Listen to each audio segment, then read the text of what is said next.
మీరు ఎవరిని సేవిస్తూ ఉన్నారు? కొంతమందికి దైవజనులే విగ్రహం. అక్క మాటే వేదవాక్కు, అన్న మాటే వేదవాక్కు. తర్వాత యేసు ప్రభు ఏమన్నా చెప్పనివ్వండి, తర్వాత నెక్స్ట్ యేసయ్య.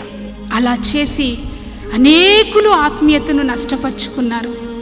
మీ ముందు కనబడేది మేమే అయినా మా ఎదుట యెహోవాకు మొక్కాలి, మా ఎదుట యెహోవాను ఆరాధించాలి.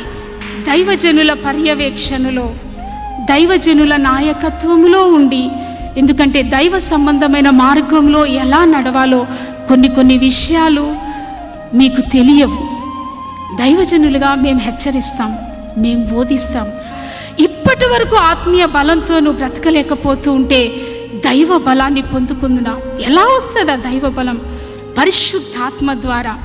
ఆ బలము పొందిన మనలను ఏది ప్రలోభ పెట్టలేదు, ఏది దిగజార్చలేదు.